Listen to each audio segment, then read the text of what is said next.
بسم الله الرحمن الرحيم نحمده ونصلي ونسلم على رسوله الكريم أما بعد أعوذ بالله من الشيطان الرجيم بسم الله الرحمن الرحيم ألا بذكر الله تطمئن القلوب صدق الله العظيم وصدق رسوله النبي الكريم الأمين قال الله تبارك وتعالى في شأن حبيبه إن الله وملائكته يصلون على النبي يا أيها الذين آمنوا صلوا عليه وسلموا تسليما الصلاة والسلام عليك يا سيدي يا رسول الله وعلى آلك وأصحابك يا سيدي يا حبيب الله الصلاة والسلام عليك يا سيدي يا رسول الله وعلى آلك وأصحابك يا سيدي يا رحمة للعالمين يأتي والد الاحترام غلامان مصطفى صلی اللہ علیہ وآلہ وسلم السلام علیکم ورحمۃ اللہ وبرکاتہ۔ آج کا موضوع گفتگو جیسا کہ آپ کو معلوم ہے میلاد النبی صلی اللہ علیہ وآلہ وسلم آمد مصطفیٰ کریم علیہ السلام کے متعلق ہمارا سلسلہ گفتگو جاری ہے، اسی سلسلے کی ہی کڑی ہے آج کا ہمارا موضوع۔ آج کوشش کریں گے اس بات کا ذکر کریں کہ نبی کریم صلی اللہ علیہ وآلہ وسلم جب اس دنیا میں تشریف لائے اس انداز میں تشریف لائے کہ میں نے عرض کیا تھا گزشتہ آخر میں، اور پھر نبی کریم صلی اللہ علیہ وسلم کے ذکر مبارک کی محفل پاک سجانے سے انسان کو کیا فائدہ حاصل ہوتا ہے، صرف فائدہ ہی نہیں بلکہ کیا فوائد حاصل ہوتے ہیں، کیا فائدے حاصل ہوتے ہیں، جمع کا لفظ ہم استعمال کرتے ہیں نا، کیونکہ نبی کریم صلی اللہ علیہ وسلم کے ذکر پاک کی محفل سجانے کا کوئی ایک فائدہ نہیں ہے، بے شمار فائدے ہیں، اس دنیا کے بھی فائدے ہیں، قبر کے بھی فائدے ہیں، یوم حشر کے بھی فائدے ہیں، اور جنت میں بھی اس کے فائدے ملیں گے انشاءاللہ العزیز۔ گزشتہ جمعہ المبارک جہاں ہم نے گفتگو ختم کی تھی وہاں سے آغاز کرتے ہیں۔ پہلے آیت کا ترجمہ سن لیں پھر اسی پر ہم انشاءاللہ گفتگو کریں گے۔ اللہ تعالیٰ نے قرآن کریم کے اندر ارشاد فرمایا الا بذکر اللہ تطمئن القلوب، خبردار اللہ کے ذکر سے ہی دلوں کو اطمینان ملتا ہے، اللہ کے ذکر سے ہی دلوں کو اطمینان، سکون، قرار ملتا ہے۔ اب آپ سوچ رہے ہوں گے کہ اس کا میلاد النبی سے کیا تعلق ہے، تو حضرت عبداللہ بن عباس رضی اللہ تعالیٰ عنہ کے بعد ارشاد فرمایا، اسی کو بے شمار مفسرین کرام نے نقل فرمایا، اسی کا ذکر کر کے پھر ہم گفتگو کا آغاز کرتے ہیں، پھر یہیں سے انشاءاللہ شروع کریں گے۔ وہ فرماتے ہیں کہ ذکر اللہ، اللہ کے ذکر سے مراد، اس کو غور سے سن لیں، نوٹ کر لیں، رکھ لیں ہاتھ میں۔ وہ فرماتے ہیں ذکر اللہ سے مراد ہے محمد صلی اللہ علیہ وسلم اور اصحاب محمد رضی اللہ تعالیٰ عنہ صلی اللہ علیہ وسلم کا ذکر کرنا۔ سمجھ آ گئی بات؟ ذکر اللہ سے مراد کیا ہے؟ وہ کہتے ہیں نبی کریم صلی اللہ علیہ وسلم کا ذکر کرنا، نبی کریم صلی اللہ علیہ وسلم کے اصحاب کا ذکر کرنا۔ اب اصحاب کی یہ بات شامل رکھنے میں پہلے بھی کئی بار سمجھا چکا ہوں، اصحاب میں نبی کریم صلی اللہ علیہ وسلم کے صحابہ بھی شامل ہیں اور نبی کریم صلی اللہ علیہ وسلم کے اہل بیت بھی شامل ہیں، نبی کریم صلی اللہ علیہ وسلم کے ازواج بھی شامل ہیں رضی اللہ تعالیٰ عنہم، یہ سارے کے سارے اس میں شامل ہیں۔ تو جب ان کے ذکر سے دلوں کو اطمینان ملتا ہے تو پھر کیوں نہ ہم ان کے ذکر کی محفل سے جائیں، ٹھیک ہے جی؟ نمبر 1۔ اب اس کو یہاں رکھیں پھر یہیں سے ہم آغاز کریں گے، گزشتہ جو بات میں نے ختم کی تھی وہیں سے آغاز کریں تاکہ بات وہ تشنہ نہ رہ جائے، وہیں سے ہم شروع کرتے ہیں۔ بات کہاں ختم ہوتی تھی؟ کچھ دوستوں کو یاد ہے بات جو پچھلے جو میں ہم نے ختم کی تھی؟ میں نے کہا تھا یہیں سے شروع کروں، یہ بھی امتحان بھی ہوتا ہے ازمائش میں، تاکہ پتہ تو چلے کہ ہم یاد رکھتے ہیں کہ نہیں یاد رکھتے ہیں۔ جی ہاں لیکن بزرگوں کو یاد ہے حضرت سلیمان علیہ السلام نے جب خطبہ دیا تھا، وہ جو پرانا یثرب کہلاتا تھا، اور اپنے محبوب کا ذکر کیا، اپنے محبوب کے حسن و جمال کا ذکر کیا، تو آپ کے ایک صحابی وہاں سلیمان علیہ السلام نے تخت کو اتار دیا اس جگہ سے جو اس وقت ویران تھی، چند کھجوروں کے جھنڈ تھے، باقی جس طرح جنگل ہوتا ہے، ویرانہ ہوتا ہے، کوئی آبادی نہیں تھی، تو وہاں سے پیدل چلے تھے اپنے صحابہ کے ساتھ، رضوان اللہ تعالیٰ قافلے کے ساتھ پیدل چلے. اور جب لوگوں نے پوچھا آپ کے امتیوں نے، آپ کے صحابیوں نے، حضرت یہاں سے پیدل کیوں چلے ہیں؟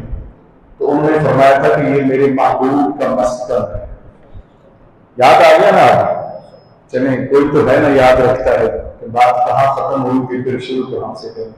یہی سمجھانا ہے میں نے کہ تسلسل سے گفتگو کرنے کا فائدہ یہ ہوتا ہے کہ آپ ایک موضوع کو لے کے چل رہے ہیں، جہاں مکمل کرتے تو پھر انتظار رہتا ہے کہ اگلا موضوع اس سے آگے جو بیان ہونا ہے وہ کیا ہوگا.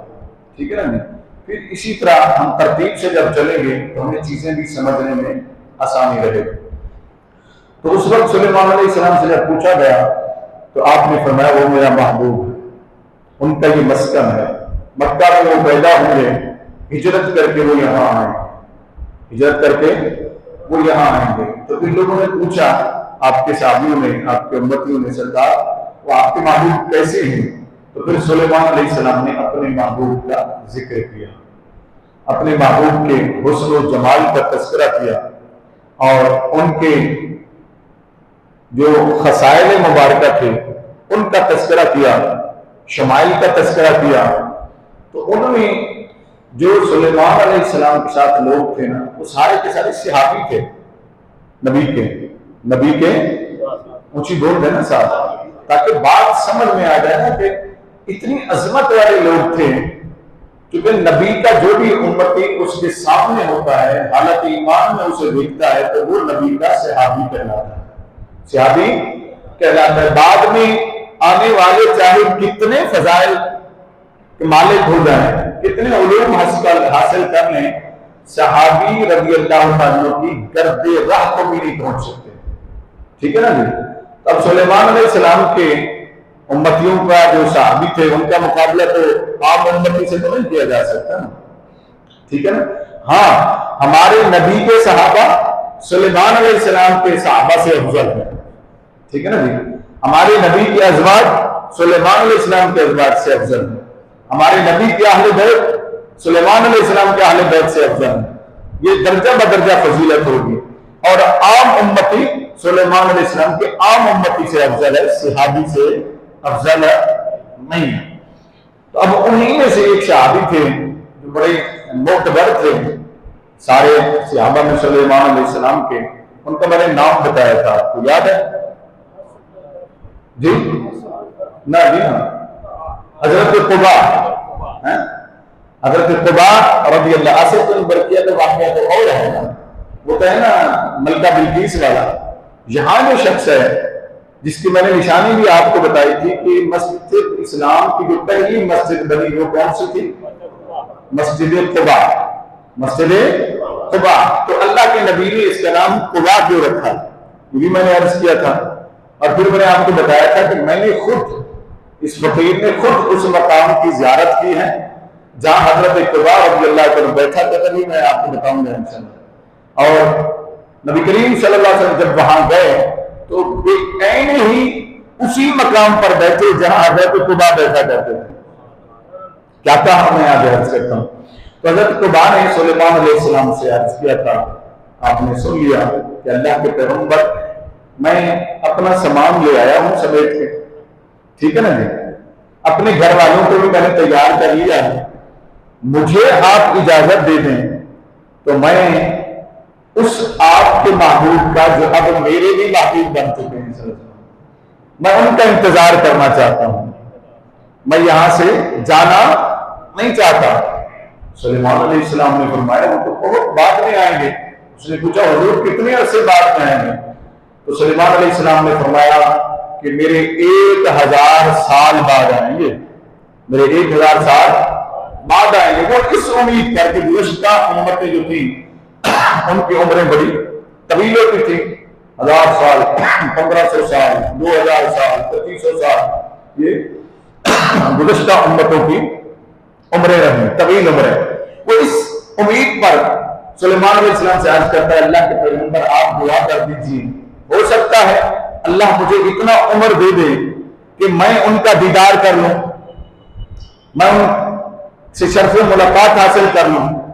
اگر میں نہ مل سکا، میری عمر میں وفا نہ کی، تو میں اپنی نسل کو نصیحت کر جاؤں گا کہ جب وہ آئیں تو مجھے میرا سلام انہیں کہنا، میرا سلام انہیں کہنا۔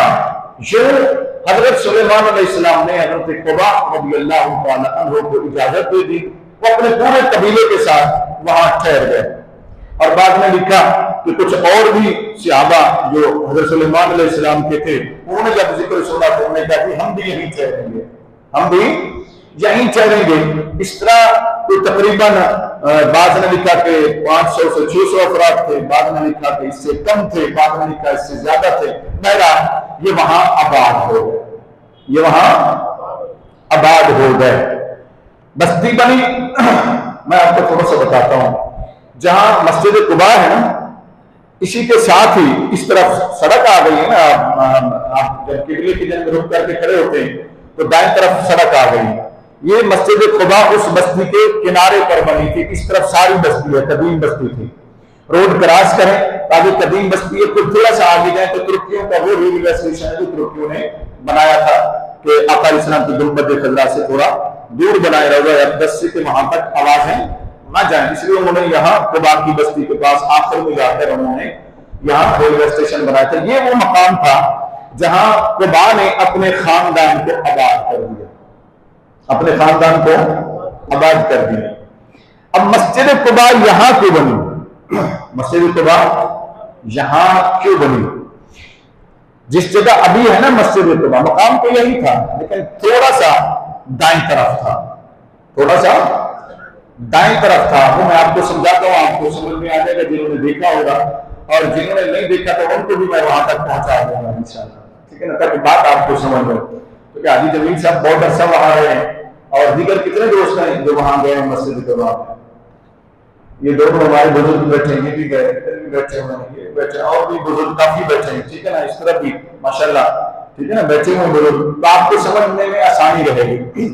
اب دیکھیے مسجد قباء میں نبی کریم صلی اللہ علیہ وسلم نے فرمایا 2 نفل جو پڑھے گا اس کو 1 عمرے کا ثواب ملے گا، ٹھیک ہے نا، 1 عمرے کا ثواب ملے گا۔ یہ بڑی مزے کی بات یہ ہے، کعبے کے اوپر طواف کر کے جو عمرہ کرتے ہیں نا، وہ گارنٹیڈ نہیں ہے آپ کا قبول ہے کہ نہیں ہے، وہ اس کی مرضی ہے، اللہ کی مرضی ہے قبول کرے یا نہ کرے۔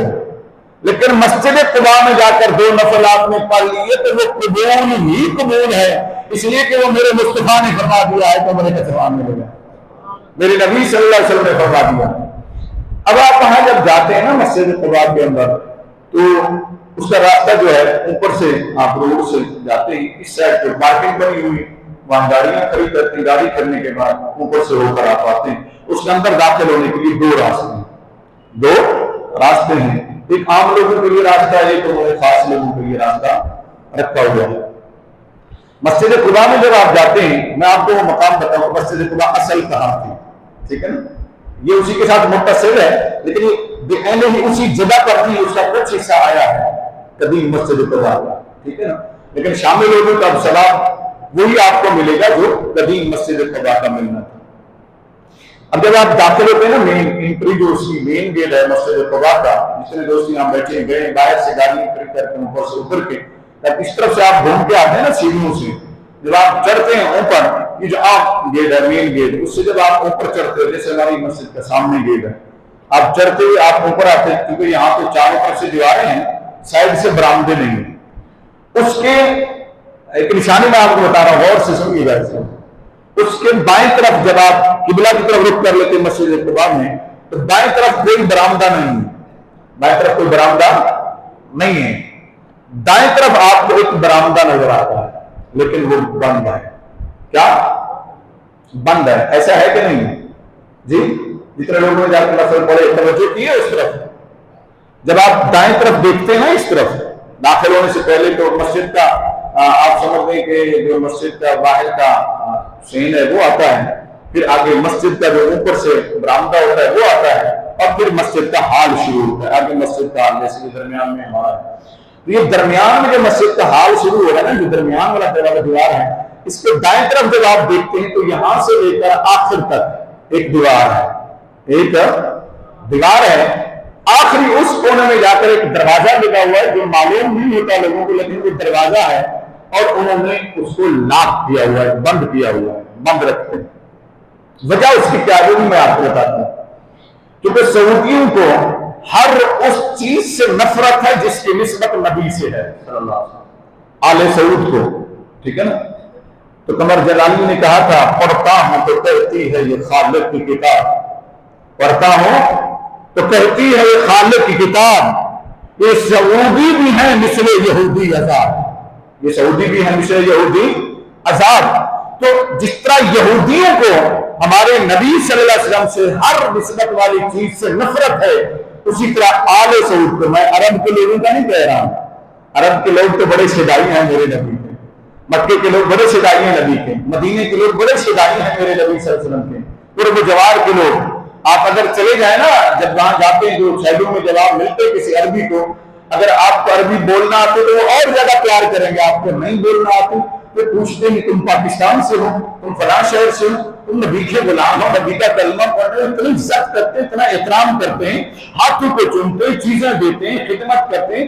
بس اوقات ایسا بھی ہوتا ہے کہ اگر کوئی عربی بولتا ہے اور علمی شخصیت ہے تو وہ پھر التجا کرتے ہیں، یا شیخ، اے شیخ میرے گھر میں تھوڑا سا چلیں گے آپ، اگر وہاں چل کر میرے آقا کا ذکر سنا دیں ہمیں، ہے وہ روایت جو صحابہ کرام رضوان اللہ تعالی اجمعین کی تھی وہ انہوں نے برقرار رکھی، مگر ان کو یہ جو قابض ہے نا، قابض کون؟ قابض، قبضہ گروہ، قبضہ گروہ ہر جگہ پر ہوتا ہے، یہ آل سعود جو ہے یہ قبضہ گروہ ہے، جنہوں نے یہودیوں سے مل کر، انگریز سے مل کر مسلمانوں کی سلطنت ختم کروانے میں اہم کردار ادا کیا تھا، اور مکہ اور مدینہ المنورہ میں بے دخل کرانے میں اہم کردار ادا کیا تھا مسلم حکمرانوں کو، کن کو؟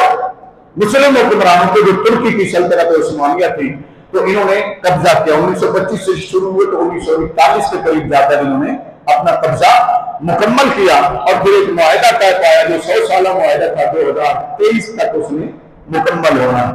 اس وقت سارے فتنے جو مسلم ممالک میں پھیلائے جا رہے ہیں نا امریکہ کی طرف سے، یہ بات یاد رکھیے گا میری بات، یہ اس معاہدے کو سربتاش کرنے کے لیے، چونکہ 2023 قریب آ گیا، تو ہر مسلم ملک کے اندر فتنہ پھیلایا جائے اور وہاں اپنے اعلیٰ کار بٹھائے جائیں، وہاں اپنے غلام بٹھائے جائیں، مسلم افواج کے اندر بھی، مسلم حکمرانوں کے اندر بھی، تاکہ جب تکمیل معاہدہ کا وقت آئے اور ترکی اس کا مطالبہ کرے تو کوئی مسلم ملک یا اس کی فوج کا سربراہ اس قابل نہ ہو جو اسلام کی بات کر سکے۔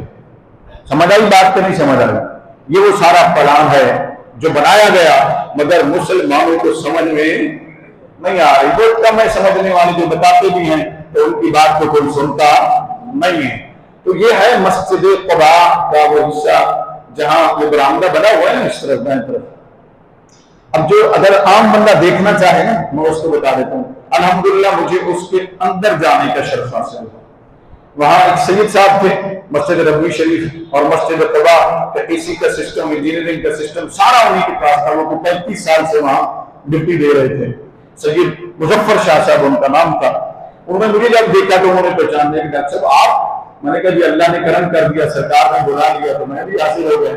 تو وہ مجھے انہوں نے کہا پھر آپ میری گاڑی میں بیٹھے، میں آپ کو لے کے چلتا ہوں۔ 2-3 ساتھی اور تھے، ہم وہاں پہنچے تو انہوں نے ہمارے لیے پہلے سب سے جاتے پہلے ہم نے مسجد قباء کے اندر 2 نفل پڑھنے کے لیے ہم نے ہاتھ اٹھائے تو شاہ صاحب نے مجھے کہا، صحیح صاحب، ہم نے کہا ڈاکٹر صاحب 2 منٹ ٹھہر جائیں۔ میں نے کیوں؟ کہنے لگے جو اصل حصہ ہے نا میں آپ کو وہاں لے چلتا ہوں، آپ نفل وہاں پڑھیں، آپ نفل وہاں پڑھیں۔ میں حیران، میں خود بھی حیران ہو گیا، میں نے کہا ایسا یہ کیسے؟ کہنے لگے کہ یہ مسجد قباء کا بیرونی جو جگہ تھی اس کو اس میں شامل کیا گیا ہے، اصل مسجد قباء جو ہے جو حصہ وہ یہ دائیں طرف ہے، اس کو بند کر دیا گیا، شامل اسی میں ہے آگے کا حصہ کچھ، لیکن لوگوں کو پتہ نہیں ہے تو میں آپ کے لیے کھلواتا ہوں اور ہم اندر چلتے ہیں. وہ کسی کو جانے کی اجازت نہیں ہے اندر, اس کو بند کر دے. اس کی وجہ کیا ہے وہ میں آپ کو بتاتا ہوں. پہلے عام بندہ جو وہاں نہیں جا سکتا تو وہ کیا کرے, وہ کیسے دیکھے. اسی مقام پر اس طرف نا پھٹیاں رکھی ہوئی ہیں اسی کے ساتھ. اس وقت تو پھٹیاں رکھی ہوئی تھی, ویسے بھی وہ رکھ دیتے ہیں, جیسے عام فالتو سامان ہوتا ہے وہ رکھ دیتے ہیں. ڈیسک رکھے ہوئے ہیں, پھٹیاں رکھی ہوئی. آپ اگر اس کے اوپر چڑھ گئے نا, اوپر چڑھ کے اوپر ایک جالی ہے ایسے مکمل وہاں تک جالی لگی ہوئی ہے. تو جالی کو جب آپ پکڑتے ہیں, پکڑ کے ایسے آپ دیکھیں گے تو دائیں طرف دیوار نظر آئے گی نا, دائیں طرف دیوار نظر آئے گی. اس دائیں طرف والی دیوار میں سامنے جو کعبے کے رخ پر ہے, سامنے جو کعبے کے رخ پر ہے, اس کے سینٹر میں یعنی اس کے بالکل درمیان میں, جیسے یہ محراب آپ نے درمیان میں بنایا ہوا ہے, درمیان میں ایک ایسی جگہ ہے, ایسے دیر بیرا سا آپ کو نظر آتا ہے, ایسے مکمل آج بھی وہ نظر آتا ہے. اور ہر سال اس پر کام ہوتا ہے, پینٹ کرواتی ہے سعودی, اس کو کھنچوا دیتے ہیں اور اس کے اوپر سیمنٹ لگاتے, پلسٹر کرواتے ہیں, مگر وہ نشان پھر ظاہر ہو جاتا ہے. یہ کون سی جگہ تھی؟ یہ وہ جگہ تھی کہ جہاں وہ کھجور کا تنا تھا جس کے ساتھ حضرت قبا رضی اللہ عنہ بیٹھا کرتے تھے, سلیمان علیہ السلام کے امتی. ٹھیک ہے نا, وہ بیٹھتے, وہ کہتے کیا تھے, پہلے ان کا سنیں پھر میں سرکار دو عالم صلی اللہ علیہ وسلم کا بھی عرض کرتا ہوں. وہ جب سے وہاں بیٹھے تو وہیں اسی جگہ کھجور کا ایک تنا پہلے سے تھا, کھجور کا درخت تھا پہلے سے, بعد میں خشک ہو گیا, اس کا تنا باقی رہا. تو وہ آ کر اسی کھجور کے تنے کے ساتھ ہی ٹیک لگا کر بیٹھ جاتے. جب اس کے ساتھ ٹیک لگا کر بیٹھے نا آپ ایسے, تو اس کا رخ سیدھا مکہ المکرمہ کی طرف ہو جاتا ہے, رخ مکہ المکرمہ کی طرف ہو جاتا. تو وہ اس انداز میں بیٹھتے تھے. بیٹھ کر کیا کرتے تھے, وہ بیٹھ کر کیا کرتے تھے, وہ جو ہم پر فتوے لگاتے ہیں.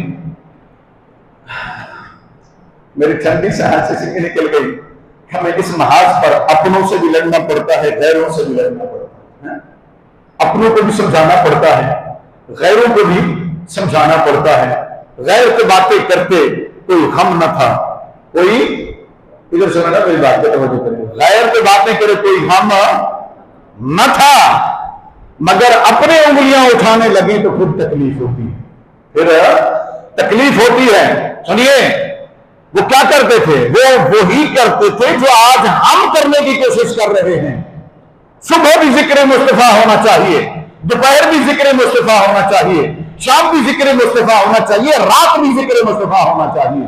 مسلمان کی زندگی کا لمحہ لمحہ ذکر مصطفیٰ میں گزرنا چاہیے, عشق مصطفیٰ صلی اللہ علیہ وسلم میں گزرنا چاہیے, محبت رسول صلی اللہ علیہ وسلم میں گزرنا چاہیے. جو یہ کوشش کرنے کی کوشش کرے, تم کہتے ہو کہ وہ کھانے کا دھندا بناتا ہے, تم کہتے ہو کہ وہ اپنی شہرت کا دھندا بناتا ہے, شرم تم کو مگر نہیں آتی, شرم تم کو نہیں آتی, مگر سنو ہماری شوقیں ہیں تو مصطفیٰ کے صدقے صلی اللہ علیہ وسلم, ہم ڈنکے کی چوٹ پر کہتے ہیں, ہماری عزتیں ہیں تو ہمارے نبی کے صدقے, ہماری عزتیں ہیں تو ہمارے نبی کے صدقے, ہمیں قرار ہے تو ہمارے نبی کے صدقے, ہمیں روٹی ملتی ہے تو ہمارے نبی کے صدقے, ہمیں رزق ملتا ہے تو ہمارے نبی کے صدقے.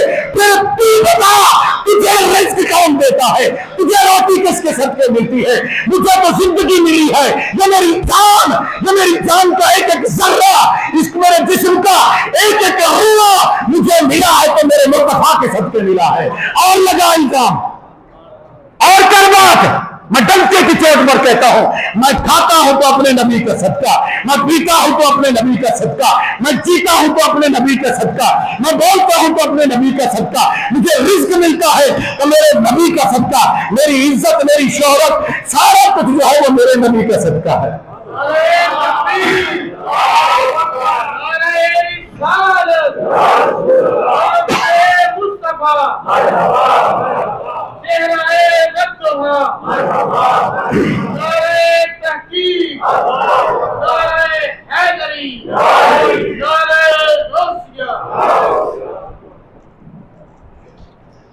وہ جی شہرت کے لیے ہے, مشہوری کے لیے. ذرا سنو تو صحیح نا, اگر نبی کے ذکر کے صدقے تجھے مشہوری مل جائے, سنے تو صحیح نا. ارے صاحب حاجی محمود صاحب بھی ادھر بیٹھے ہوئے ہیں، چونکہ حاجی بوٹا صاحب بھی بیٹھے ہیں اور دوست بھی سارے بیٹھے ہیں. سن لو میری بات کو غور. اگر کسی کو مشہوری ملتی ہے کسی دکان کی وجہ سے، وجہ ہے نا، کسی کو مشہوری مل گئی کسی دکانداری کی وجہ سے، کسی کو مشہوری مل گئی چنے بیچنے کی، چنے بڑے اچھے بناتا ہے اس کی مشہوری ہو گئی. بہت سے لوگ مشہور ہوئے لاہور میں، دکان ایک کبا چلنے والا ہے، اور پھر وہ پائے والا، چھپا پائے والا، چھپا ہے حجا پائے والا ہے، اس کو پائے کی وجہ سے شہرت مل گئی، اس کو کپڑوں کی وجہ سے شہرت مل گئی، ایس کریم بخش والوں کو کپڑوں کی وجہ سے شہرت ملی، مال روڈ والوں کو، مختار دادا شالمی اعظم مارکیٹ والوں کو شہرت ملی، اچھے کپڑے رکھے، ورائٹی رکھنے کی وجہ سے. ہر ایک کی اپنی مشہوری کی وجہ ہے نا، مشہوری کی. بتائیے میں نے چند مثالیں دی ہیں آپ کو، کسی کی کوئی نہ کوئی وجہ تو ہوتی ہے نا شہرت کی، لیکن جو شہرتیں دنیا کی نسبت سے ملیں گی ان کی کوئی حقیقت نہیں ہے، اور جو شہرت جو نسبت مصطفیٰ سے ملے گی اس کا مقابلہ دنیا کی کوئی شہرت نہیں کر سکتی ہے. دنیا کی کوئی طاقت نہیں کر سکتی، دنیا کی کوئی شہرت نہیں کر سکتی. پھر لوگوں کو بیوقوف بناتے کوئی مشہوری کے لیے سلسلہ شروع کیا ہے یہ سلسلہ شروع. کیا کرو گے؟ فتوے لگاؤ گے، کفر کے فتوے لگاؤ. خدا کی قسم میری زندگی رہی تو میں آپ کو دکھاؤں گا کہ چونکہ ہر گلی ہر محلے کے اندر میرے آقا کا میلاد ہوگا انشاءاللہ، میرے آقا کا ذکر ہوگا، میرے آقا کا ذکر ہوگا. پھر نبی کریم صلی اللہ علیہ وسلم کے ذکر سے فائدہ کیا ملتا ہے؟ آؤ میں تجھے لے چلوں. صدیوں پہلے میرے نبی کا ذکر کسی نے کیا، ٹھیک ہے نا، کسی نے. رات ہم ذکر کر رہے تھے، کوئی لالچ اور تو نہیں تھا نا. میں نے حاجی بوٹا صاحب کو دیکھا، وہ بھی رو رہے تھے، حاجی جمیل صاحب بھی رو رہے تھے، خود بھی رو پڑا، اور بھی ہمارے بزرگ حاجی یونس صاحب تھے، دیگر دوست تھے، سب رو پڑے. کیوں روئے یار؟ میں نے کسی کو ڈنڈا مارا تھا؟ یہاں بیٹھے تھے، میں نے کسی کو ڈنڈا مارا تھا؟ میں نے کسی کا رو نہیں. جب نبی کا ذکر ہوا تو دیوانے رو پڑتے ہیں، آقا کا ذکر ہو تو دیوانے رو پڑتے ہیں. کبھی نبی سے محبت کی ہوتی تو یہ باتیں نہ کرتے، یہ باتیں نہ کرتے. میرے نبی کی محبت کے تقاضے کیا ہیں آگے چل کر میں بات کروں گا انشاءاللہ. اسی سلسلہ گفتگو میں انشاءاللہ ہم آگے کریں گے کہ محبت رسول صلی اللہ علیہ وسلم اور اس کے تقاضے، محبت رسول صلی اللہ علیہ وسلم کے تقاضے کیا ہیں. آؤ سنو، پہلے اس پر لے چلوں گا آپ کو. جو آقا علیہ السلام کا ذکر کرتا ہے اسے مقام کیا ملتا ہے، مرتبہ کیا ملتا ہے. حضرت طبع رضی اللہ عنہ ہمارے نبی صلی اللہ علیہ وسلم کی ولادت سے 1000 سال پہلے، کتنا؟ توجہ سے سنیے گا میری بات کو. پھر کہیں دل کرے تو سبحان اللہ کہہ دیا، دل کرے آنسو بہانے تو آنسو بھی بہا لیجیے گا. یہ لمحہ ایسا آئے گا، مرحلہ ایسا آئے گا، ٹھیک ہے نا، کیونکہ میں جب بھی اس کو پڑھتا ہوں میرے خود آنسو نکل آتے ہیں. 1000 سال پہلے ایک شخصیت بیٹھی، وہ کھجور کا درخت تھا، اس کے تنے کی طرف ساتھ آ کر بیٹھ جاتے وہ. جب تک صحت تندرستی تھی خود چل کے آتے تھے، خود چل کے آتے. وہاں پر بیٹھ کر کیا کرتے؟ کعبۃ اللہ کی طرف رخ کر لیتے، اور ان کے الفاظ کا مفہوم میں عرض کرتا ہوں. کبھی موقع ملا تفصیل سے میں اس پر بات کروں گا، ان کے مکمل عربی الفاظ بھی آپ کو سناؤں گا جو علماء نے لکھے، ائمہ کرام نے لکھے. وہ کیا کہتا؟ وہ کہتے طبع رضی اللہ عنہ بیٹھ جاتے یوں ہاتھ باندھ کر، اور کعبے کی طرف رخ ہوتا اور یوں آنکھیں لگی ہوتی تکی باندھ کر، تلک نہیں جھپکاتے تھے، کعبے کی طرف جہت کعبے دیکھتے رہتے اور کہتے سونے سونے میں مفہوم بیان کر رہا ہوں. سونے آ بھی جا، مدت ہوئی ہے آنکھیں ترس رہی ہیں، مدت ہوئی ہے آنکھیں ترس رہی ہیں. اے سلیمان علیہ السلام کے معبود، جب اللہ کے نبی نے اپنا معبود بنایا، انہوں نے آپ کا حسن و جمال بیان کیا تو میں بھی آپ کا دیوانہ ہو گیا ہوں. میں کب سے انتظار کر رہا ہوں. اے آنے والے تو کب آئے گا؟ اے آنے والے ساتھ بولتے جائیے، اے آنے والے آپ کب آئیں گے؟ آپ کب آئیں گے؟ یہ سلسلہ چلتا رہا. وہ کہتے اے مازاق کی آنکھوں والے آپ کب آئیں گے؟ اے سونے چہرے والے آپ کب آئیں گے؟ اے پیارے ہاتھوں والے آپ کب آئیں گے؟ ان کے ایک جملے کے مفہوم ہے وہ کہتے ہیں گورے گورے ہاتھوں والے سونے یہاں کب آئیں گے؟ آپ کب آئیں گے؟ آپ کب تشریف لائیں گے؟ یہ زندگی چلتی رہی، جب چلنے پھرنے کے وہ قابل نہ رہے، کتنا دیر وہ ذکر کرتے تھے، کتنا دیر وہ ذکر کرتے تھے؟ صبح آتے سورج نکلنے سے پہلے وہاں بیٹھ جاتے، سارا دن گزر جاتا، کڑکتی دھوپ ہوتی اور رات آتی، ان کے پوتے ہو گئے، نواسے ہو گئے، پڑپوتے ہو گئے، طویل عمر پائی تھی انہوں نے، پورا خاندان تھا ان کا، وہ آگے آپ مان کے بابا گھر چلو، دادا گھر چلو، نانا گھر چلو، دھوپ پڑی ہے، اور وہ کہتے جانے دو، اس دھوپ میں اگر میرا محبوب آ جائے تو میری ساری تپسیں ختم ہو جائیں گی، میری ساری تپسیں ختم ہو جائیں گی۔ وہ صبح سے لے کر رات کے اندھیرے تک بیٹھے رہتے کہ کسی لمحے ہو سکتا ہے وہ آ جائیں، کسی پل وہ آ جائیں۔ جب بوڑھے ہو گئے نا زیادہ، جب چلنے پھرنے کے قابل نہ رہے تو گھر والوں نے کہا بابا آپ گھر میں آرام کریں، دادا جی آپ گھر میں آرام کیجیے۔ کہا خدا اس لیے نہیں بیٹھا تھا کہ گھر میں چین کرے، گھر میں بیٹھے، گھر میں بیٹھے۔ اور حضرت قبا کی نسبت کا واسطہ لیتے ہوئے ان سے تعلق جوڑتے آج میں آپ سے اظہار کر رہا ہوں، فیض احمد چشتی یہاں آپ کی روٹیاں کھانے نہیں آیا، یہاں آپ کے ٹکڑے کھانے نہیں آیا، یہاں آپ سے بھیک مانگنے نہیں آیا ہے، اس لیے کہ فیض احمد چشتی کی میرے رب نے جو ڈیوٹی لگائی ہے وہ کرے گا انشاءاللہ العزیز، اور وہ ڈنکے کی چوٹ پر کرے گا، ڈنکے کی چوٹ پر کرے گا۔ کسی کے پیٹ میں پیڑ ہے، تکلیف ہے، وہ مجھے روٹی دیتا ہے تو میرے سامنے تو آئے نا، کب اس نے مجھے روٹی دی ہے؟ وہ میرے سامنے تو آئے نا، کب اس نے مجھے ٹکا دیا ہے؟ 2 ٹکے کا آدمی بازاروں میں بیٹھ کر آقا کے ذکر کو شہرت کی بات میں کرتا ہے، اپنی مشہوری کے لیے باتیں کی ہیں، شرم تم کو نظر نہیں آتی، خود کو مسلمان کہتے ہو اور باتیں ایسی کرتے ہو۔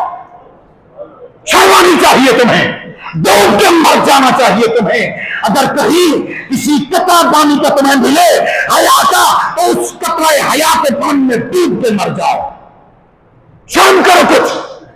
یہ فیض احمد چشتی ہے، یہ کوئی سر خرید مولوی نہیں، یا 2 ٹکے کا وہ مولوی نہیں ہے تو خوشامدیں کرتا پھرے گا، تمہاری جوتیاں اٹھاتا پھرے گا، تمہاری چاپلوسی کرے گا، پوری بھی مسجد سے نکال دیں گے۔ مسجد تیرے باپ کی ہے؟ کوئی کھڑا ہو کر کہتے کہ اس کے باپ کی مسجد ہے؟ مسجد میرے اللہ کا گھر ہے، کس کا؟ اور میرا ایمان ہے جب تک میں اللہ کی رضا کے تحت چلتا رہوں گا میرا رب میری ڈیوٹی یہاں رکھے گا، ٹھیک ہے نا؟ جب میرا رب چاہے گا تو کسی کا ابا بھی مجھے نہیں روک سکتا، وہ چاہے گا یہاں سے چلا جا تو میں چلا جاؤں گا، ٹھیک ہے نا؟ یہ باتیں میں نے اس لیے کی ہیں تاکہ جمعہ کے اجتماع میں جو ہمارے دوست آتے ہیں انہیں پتا چلے کہ اکا دکا جو شرارتی ذہن ہے نا وہ دوسروں کے ذہن خراب ہے نہ کریں، دوسروں کے ذہن خراب نہ کریں۔ باقی الحمدللہ ہماری محافل میں شکر اللہ ہمارے سارے دوست شامل ہوتے ہیں، ٹھیک ہے نا؟ سارے دوست، میں مثال چند کی مثالیں دیتا ہوں۔ مثال کے طور پر عارف بھائی بیٹھے انہیں جب بھی موقع ملتا ہے وہ بھی آ جاتے ہیں، الحاج محمود زرگر صاحب بیٹھے وہ بھی شرکت کرتے ہیں جہاں موقع ملتا ہے، ٹھیک ہے؟ پیچھے ہمارے وہ کیا نام ہے یہاں نظر آ رہے تھے مجھے، میرے خیال میں انہوں نے چھپا لیا اپنے آپ کو، ہے رمضان بھائی کدھر ہیں؟ بیٹھے ہیں ادھر؟ ہاں جی بیٹھے ہیں، یہ رمضان بھائی بیٹھے، میں نے ان کو روتے ہوئے دیکھا، بولو، میں نے آقا کی ذکر کی محفل میں ان کو روتے ہوئے دیکھا، حاجی بھٹا کو روتے ہوئے دیکھا، اور سارے یہاں دوست بیٹھے ہوئے ہیں، سارے شامل ہوتے ہیں۔ یہ سارے شہرت کے بھوکے ہیں، یہ سارے روٹی کے بھوکے ہیں۔ بولو یار آپ کو روٹی گھر میں اچھی ملتی ہے کہ نہیں ملتی؟ مجھے بولیں گے آپ میں سے جو اگر روٹی کی لالچ میں جاتا ہے میلاد پر، آقا کے میلاد میں شامل ہوتا ہے تو وہ ہاتھ کھڑا کرے، کوئی ہے جو روٹی کی لالچ میں جاتا ہو؟ اگلی بات سن لیجیے، مدد قبا کی بات سے کر رہا ہوں، پھر میں عرض کرتا ہوں، ٹھیک ہے نا؟ حضرت قبا رضی اللہ تعالیٰ، ہم کس لالچ میں جاتے ہیں؟ کس لالچ میں ہم نے یہ ذکر کی محفل سجا میں آپ سنیے گا۔ حضرت قبا کے بچے، ان کو آپ فرماتے مجھے اٹھاؤ، گود میں بچے اٹھاتے اور وہاں ان کی منجی 4 پائی لا کر وہ تنے کے ساتھ رکھ دیتے اور وہ وہیں ٹیک لگا کر بیٹھ جاتے۔ جب بوڑھے ہو گئے حرکت نہیں کر سکتے تھے، یوں دیکھتے رہتے، اور جو ان کے آخری زندگی کے پھر الفاظ تھے نا ان کا مفہوم ایسا وہ کہتے سونے ہاں انتظار کرتے کرتے بوڑھا ہو گیا، اب طاقت نہیں رہی، سکت نہیں رہی چلنے کی، کھڑے ہونے کی، اب تو دیدار کرا دیں، اب تو دیدار کرا دیں۔ یوں انتظار کرتے کرتے ان کی زندگی کے آخری لمحات آ گئے، اپنے پورے خاندان کو بلاتے ایک خط لکھتے ہیں، ایک خط لکھتے ہیں۔ خط لکھنے کے اندر وہ کیا کہتے ہیں بچوں کو؟ کہتے ہیں میرا خط جب نبی آخر زمان آ جائیں، میرے محبوب صلی اللہ علیہ وسلم آ جائیں، میرا خط انہیں دینا۔ اور اس خط کے اندر وہ کیا لکھتے ہیں؟ وہ کہتے ہیں یا رسول اللہ صلی اللہ علیہ وسلم، میں آپ کا انتظار کرتا رہا صبح سے لے کر شام تک، راتوں کو بستر پہ بھی لیٹا تو مجھے چین نہیں آیا کیسے سے رات گزرے اور صبح ہو پھر میں آپ کا انتظار کروں۔ میرے آقا یہ آپ کا غلام قبا آپ کی محبت میں جان دے رہا ہے، آپ کی محبت میں انتظار کرتا رہا۔ میرے آقا جب آپ آئیں تشریف لائیں تو یہ میرے بچے میرا خط آپ پہ بھیج دے، میری طرف سے سلام عقیدت قبول کر لیجئے گا، اور اے آقا اپنے اس غلام کو اپنی غلامی میں قبول کر لیجئے گا۔ میرے آقا بروز محشر جب آپ محشر کے میدان میں آئیں، جب اپنے غلاموں کی آپ سفارش فرمائیں تو اپنے غلام قبا کو بھی نہ بھولیے گا، اس کی بھی شفاعت فرمائیے گا۔ وہ خط بند کرتا ہے، اپنے بچوں کو دے دیتا ہے، نسل در نسل یہ خط چلتا ہے، میرے آقا کا وقت ولادت آ جاتا ہے۔ کریم آقا پیدا ہوئے، اعلان نبوت فرمایا، 13 سال ظلم و ستم سہا مکے کی زندگی کے اندر، مکے کی زندگی کے اندر۔ یہ الفاظ کو پرانے نہیں ہیں، آقا کی سیرت کو پڑھیے نا۔ لوگوں نے کہا کہ محمد شہرت کا بھوکا ہے، محمد دولت کا بھوکا ہے، نعوذ باللہ صلی اللہ علیہ وسلم۔ محمد کو شاہی چاہیے، محمد کو عورت چاہیے، محمد کو حسن چاہیے، محمد کو مال چاہیے، محمد کو سرداری چاہیے، یہ الزام لگتے رہے اللہ کی طرف بلانے والوں پر۔ یہ کوئی آج کی نئی بات اونچی بول دینا، نئی بات نہیں ہے، مت گھبرائیے گا۔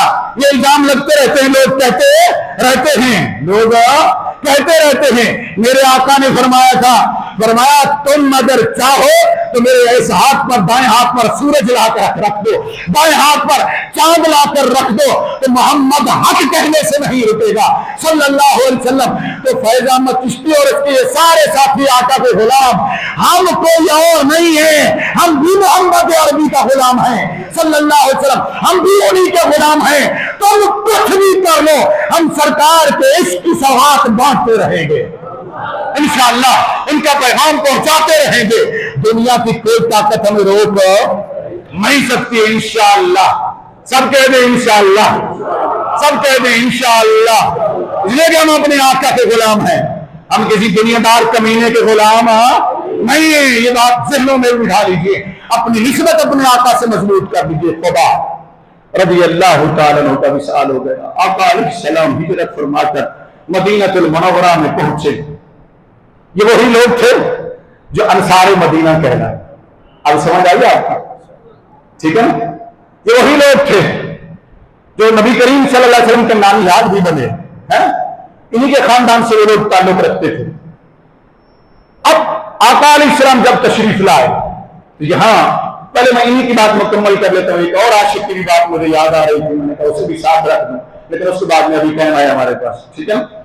میرے کریم آقا علیہ السلام جب ہجرت فرما کر مدینہ المنورہ تشریف لائے، جانتے ہیں کس دھوم دھام سے آئے تھے؟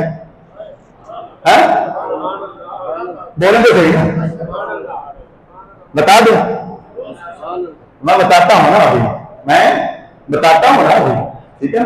آقا علیہ السلام کا جب پتہ چلا انصار مدینہ کو اور مدینہ کے گرد نواح کے لوگوں کو، مدینہ المنورہ کے لوگوں کو کہ نبی کریم صلی اللہ علیہ وسلم تشریف لا رہے ہیں، ہجرت کرتے ہیں، اب انہیں یہ نہیں پتا تھا کہ کس دن پہنچیں گے، کس دن پہنچیں گے، تو وہ کیا کرتے؟ صبح نکلتے، اونچی بولا نا سبحان اللہ، جو باپ تربیت کر گیا تھا نا حضرت خدا رضی اللہ عنہ، سنا نہیں، سمجھے نہیں، ذہن میں بٹھائیے نا، اپنی نسلوں کی تربیت کریے۔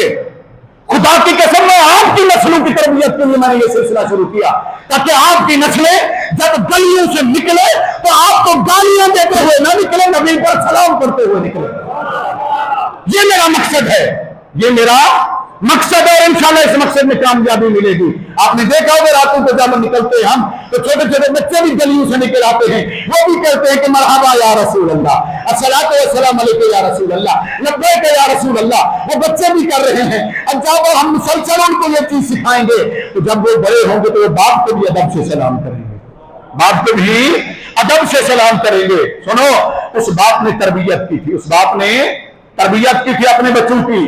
اب یہ صبح نکلتے اور آ کر ان مقامات پر بیٹھ جاتے جو مکے سے آنے والے تھے, جو انٹریاں تھیں جہاں سے داخل ہوتے تھے وہاں کے آنے والے لوگ, اور خاص کر جو مشہور جگہ تھی وہ سنیت الوداع ہے, وہ پہاڑیاں جہاں سے لوگ آیا کرتے تھے.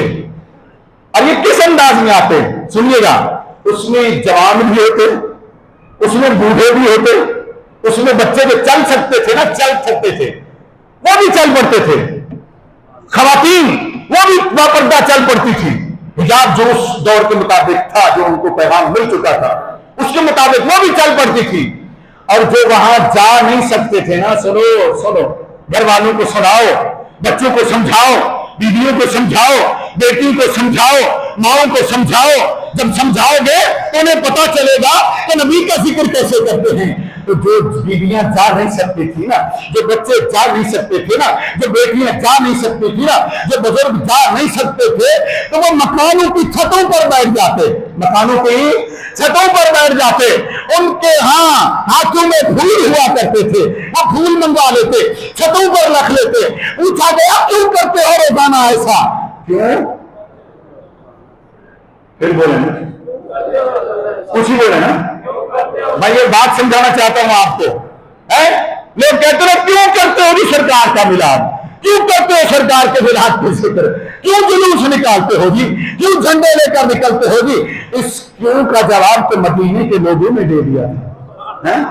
رضی اللہ تعالیٰ عنہم. تم مجھ سے پوچھتا ہے, ہمارے لوگوں سے پوچھتا ہے, تو سن مدینے کے لوگوں نے کیا کہا. صحیح مسلم شریف اٹھا, پڑھ صحیح مسلم شریف, اٹھا مشکات المصابیح, اٹھا مدارج النبوت, اٹھا امام قسطلانی کے مواہب الدنیا, اٹھا امام زین بن دہلان مکی رحمۃ اللہ علیہ کی سیرت النبویہ, اٹھا معرج النبوت علامہ کاشی رحمۃ اللہ علیہ کی, اٹھا امام ابن جوزی کی الوفا باحوال مصطفیٰ, اٹھا امام ابن جوزی کی مولد رموز, اٹھا امام ابن جوزی رحمۃ اللہ علیہ کی البیان المیلاد النبوی, اٹھا امام اللہ علی قاری رحمۃ اللہ علیہ تعالی الحاوی للفتاوی, اٹھا ان کتابوں کو پڑھ. جب میرے آقا کے ان غلاموں سے پوچھا گیا بھئی صبح آتے ہو شام تک بیٹھے رہتے ہو, تمہارے ہاتھوں میں جھنڈے بھی ہوتے ہیں, تمہارے ہاتھوں میں پھول بھی ہوتے ہیں, تب بھی دھوپ تمہیں نہیں روکتی, عرب کی جلاتی دھوپ تمہیں نہیں روکتی ہے, عرب کے تبتے پہاڑ تمہیں نہیں روکتے ہیں, چوٹیوں پر بیٹھے رہتے ہو, راستوں میں کھڑے رہتے ہو, گھروں کی چھتوں پر بیٹھے ہو, تو کیوں؟ تو ان کا ایک ہی جواب تھا, ہمارے محبوب کی آمد ہے, ہمارے محبوب کی آمد ہے, سرکار نے آنا ہے. کس نے؟ اور اگر میں کہہ دوں سرکار کی آمد, ارے بھائی کھڑے ہو جائیں نا ذرا, لگائیں نا ذرا سرکار کے.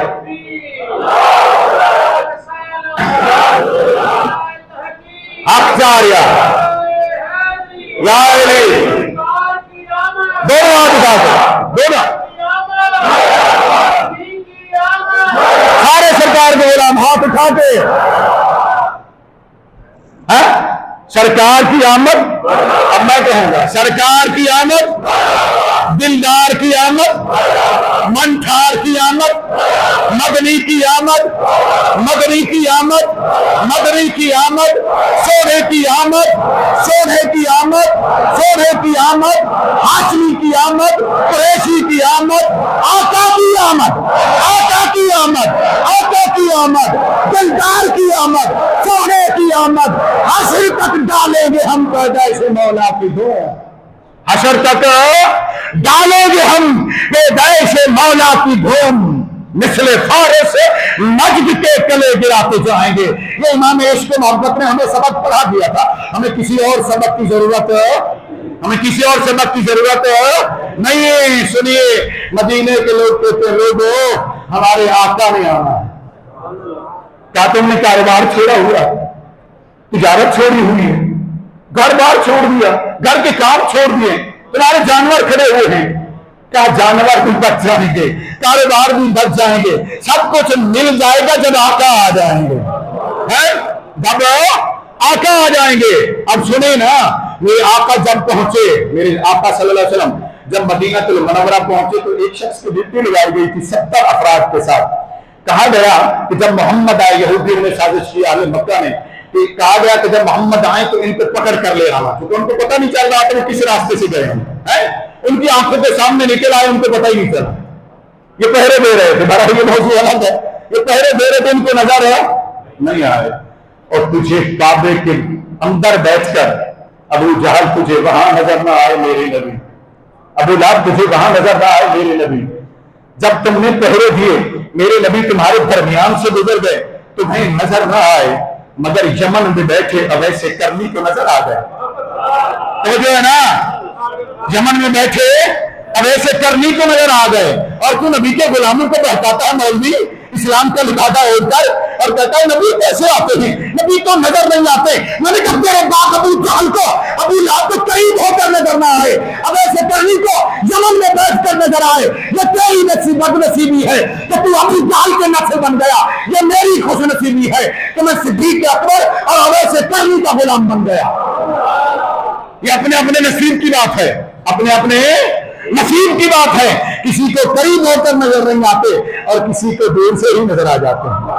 اسی لیے تو امام عشق محبت بول اٹھے نا, جب نظر آئے نا تو بول اٹھے تو زندہ ہے واللہ. پڑھ دے نا میرے ساتھ, تو زندہ ہے واللہ, تو زندہ ہے واللہ, میرے چشمے عالم سے چھپ جانے والے, اور میرے آقا اللہ کی قسم آپ زندہ ہے. اس لیے کہ اپنی آنکھوں سے دیکھا تھا امام احمد رضا رضی اللہ تعالیٰ عنہ نے, تو بول اٹھے میرے آقا اللہ کی قسم, اللہ کی قسم آپ زندہ ہے. بس چشمے عالم کی آنکھوں سے آپ چھپ گئے ہیں, عالم کی آنکھوں سے, اے میرے عالم کی آنکھوں سے, اے میرے جہان والوں کی آنکھوں سے چھپ جانے والے, اللہ کی قسم آپ مرے نہیں بلکہ آپ زندہ ہیں, آپ زندہ ہیں, آپ زندہ ہیں. میرے نبی, ہمارے نبی, ہمارے نبی, ہمارے نبی زندہ ہے. اس لیے کہ میرے آقا نے فرمایا تھا ان اللہ حرم علی الارض ان تاکل اجساد الانبیاء فنبی اللہ حی فهو یرزق. سنو, اللہ نے زمین پر حرام کر دیا ہے کہ وہ انبیاء کے اجسام کو کھائے. نبی اللہ حی, اللہ کا نبی زندہ ہوتا ہے اور وہ رزق دیا جاتا ہے. میرے آقا پہنچے, وہ گرفتار کرنے والا جب آیا نا, آقا نے نام پوچھا, غالباً وہ سید نام تھا یا سب, ٹھیک ہے نا, ٹھیک ہے نا. وہ جب وہاں پہنچا, ہاں کون تھا, عبداللہ بن اسلم, ہاں عبداللہ بن اسلم, ٹھیک ہے نا جی. یہ تھا 70 قافلے کی لوگوں کی قیادت کر رہا. عارف بھائی نے نام بتا دیا, یاد ہے, تو شکریہ عارف بھائی. اب سنیے, میں چونکہ رات کو ہی بیٹھا پڑھ رہا تھا, لیکن میں تھکا ہوا بہت زیادہ تھا, پھر میں چلا گیا. صبح میں آیا, میرے ابھی تک بدن ٹوٹ رہا ہے. سچی بات یہ ہے کہ مجھے لوگ سونے نہیں دیتے رات کو, چونکہ میں نے سارے پروگرام ملتوی کر دیے. انہوں نے کہا ڈاکٹر صاحب آپ بے شک اپنے وہ پروگرام کریں, ہم رات کو آپ کو لے جایا کریں گے, صبح چھوڑ دیں. یعنی وہ رات کو مجھے وہاں کر کے لے جاتے ہیں, صبح مجھے وہ چھوڑ دیتے. اس لیے میں کچھ دوستوں سے معذرت بھی کروں گا, 1-2-4 دن صبح کے ٹائم پہ اگر میں نہ آج نہیں دے سکوں تو ناراض مت ہوگی گا. لیکن ابھی یہ سلسلہ میں ختم کرنے لگا ہوں, آپ سے میں نے معذرت کی ہے. میں نے کہا یار مجھے معافی دے دو, تو دن کو بھی جاگنا, رات کو بھی جاگنا, تو آقا کا ذکر کا ہے, دل کرتا ہے میں کرتا رہا. اور یہ میں منبر رسول پر بیٹھ کر عرض کروں, میں نے کبھی کسی سے پیسے اونچے مانگے, بولے نا, کبھی کسی سے پیسے نہیں مانگے. ہاں کوئی خود خدمت کرے تو یہ میرے آقا کی سنت ہے, اس ہدیے کو قبول کر لو, اس کو نہ ٹھکراؤ, ٹھیک ہے نا. اب جیسے میں جمعہ پڑھتا ہوں, وہ دوستوں کے نام نہیں بتاتا ہوں, خاموشی سے آتے ہیں, ایسے مٹھی پڑتے ہیں, ادھر مل رہے تو مجھے پتا بھی نہیں چلتا, ایسے مٹھی ڈالتے ہیں, کوئی 200 ڈال جاتا ہے, تو 500 مجھے نہیں پتا, میں ان کے نام نہیں لینا چاہتا ہوں. جب وہ چھپ کر خدمت کرتے ہیں تو یہ ہدیہ ہوتا ہے, سرکار کی سنت ہے, اسے قبول کر لینا. لیکن میں کبھی کسی سے مانگے نہیں ہے, اور نہ ہی مانگوں گا. دعا کریں مجھے اللہ اس پر استقامت عطا فرمائے. میرے آقا پہنچے, میرے آقا وہاں پہنچے. عبداللہ بن اسلمی یہ آیا, اور یہ بات میں ایمان لے آیا نا, میں بتاتا ہوں ابھی آپ کو. وہ آیا تو اس نے نبی کریم صلی اللہ علیہ وسلم کا گھیراؤ کر لیا. آقا علیہ السلام نے صحابہ جو 2 3 4 تھے ساتھ، حضرت ابوبکر صدیق تھے، ایک اور غلام کے ساتھ 3 یا 4 افراد تھے. عقل صاحب نے فرمایا اسے بلا کر لے آؤ. پوچھا تمہارا نام کیا ہے؟ نام بتایا عبداللہ اسلمی. کس لیے آئے ہو؟ آیا تو آپ کو گرفتار کرنے تھے، آپ کو پکڑنے آیا تھا، مجھے انعام ملنا تھا، 70 اونٹ انعام رکھے گئے تھے، بنا مال تھے. اور میں پھر کر لو گرفتار، اب تم نے دیکھ لیا مجھے، کر لو اپنا انعام لے لو، خواہش پوری کرو. اس نے کہا جی گرفتار کرنے آیا تھا، اب گرفتار ہو گیا. ٹھیک ہے نا، گرفتار کرنے آیا تھا، گرفتار ہو گیا ہوں. آقا ایسا کیجیے اپنی غلامی میں مجھے لے لیجیے، اس لیے کہ میں نے دیکھا نہ تھا آپ کیسے ہیں، میں نے دیکھا نہ تھا آپ بولتے کیسا ہیں، آپ کیسے کلام فرماتے ہیں، آپ کی آنکھیں کیسی ہیں، آپ کی پیشانی کیسی ہے، آپ کا رخسار کیسا ہے. آقا دیکھ لیا تو اب دیکھتا ہی رہوں گا. اپنی غلامی سے دور نہ کیجیے، اپنی غلامی سے دور نہ کیجیے. میلاد کے خلاف بولنے والوں تمہیں واسطہ دیتا ہوں خدا کا، اگر نبی سے ذرا بھی محبت ہے تو میلاد کے خلاف مت بولو. خرافات کے خلاف تو میں نہیں بولتا ہوں، ڈنکے کی چوٹ پر بولتا ہوں.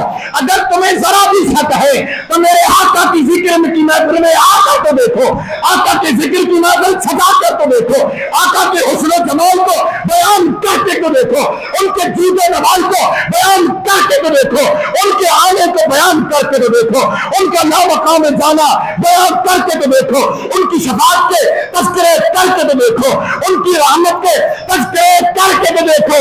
اللہ کی عزت کی قسم عبداللہ اسلمی کی طرح تجھے سکون نہ ملے تو ڈاکٹر فیض احمد چشتی کا کھڑے بان پکڑ لینا کہ ڈاکٹر تو جھوٹ بولتا تھا. اللہ کی عزت کی قسم اس کے بعد تو کسی اور ذکر کی محفل میں نہیں جائے گا، پھر نبی کے ذکر کی محفل میں رہے گا انشاءاللہ. انشاءاللہ. آقا پہنچے، جب عبداللہ سے آگے جانے لگے اس کے ساتھی نکلے تھے، سارے کے سارے مسلمان ہو گئے، کلمہ پڑھ لیا، 70 کے 70 مسلمان ہو گئے. جب اٹھ کر چاندنے لگے نا، ادھر تو وہ جھنڈے لے کر گئے نا سنیت الوداع کے مقام پر، پہاڑیوں کے اوپر، گھروں کی چھتوں پر، گلیوں میں انتظار کر رہے تھے. آج جب منزل قریب تھی، محبوب پہنچنے والے تھے، پیر کا دن تھا، سورج ڈھلنے لگا، سورج ڈھلنے لگا، شام کے قریب ہونے لگا، یہ اپنے گھروں کو لوٹنے لگے. آقا ادھر سے قریب پہنچ چکے تھے، پہاڑیوں کی اوٹ میں تھے. عبداللہ بن اسلمی جب اٹھنے لگے آقا، وہ کہتا آقا سنیے سنیے، یہ رات کو جو میں نے عرض کیا تھا نا کہ جھنڈے لے کر آیا کر، جھنڈے لے کر چلے ہم، میں نے کیوں کہا تھا کہ تاکہ ہم گلی جس سے بھی گزرے نا پتا چلے کہ نبی کا جھنڈا لہرا رہا ہے، نبی کا جھنڈا لہرا رہا ہے. سلسلم یہ میں نے اپنی طرف سے نہیں کہا تھا، سنیے گا ذرا. عبداللہ اسلمی رضی اللہ تعالیٰ ہو گئے نا، ہمارے لیے قابل احترام ہو گئے، نبی کے غلام ہو گئے، کلمہ پڑھ لیا تو نبی کا ہر غلام فیض احمد چشتی کے لیے قابل احترام ہے. اللہ کی عزت کی قسم میرے نبی کے ہر سچے غلام کی جوتیاں بھی میرے سر کا تاج ہے. یہ میرا ایمان ہے کہ نبی کے غلاموں کے صدقے ہی ہماری بخشش ہوگی، ان سے تعلق کے صدقے ہی ہماری بخشش ہوگی. میں چاہتا ہوں یہی تعلق ہمارا بن جائے، یہی محبتیں ہماری پھر سے بحال ہو جائیں. سنیے عبداللہ اسلمی کیا کہتے ہیں رضی اللہ عنہ، کہتے ہیں آقا ٹھہریے، ایسے نہیں چلیں گے. فرمایا عبداللہ کیوں؟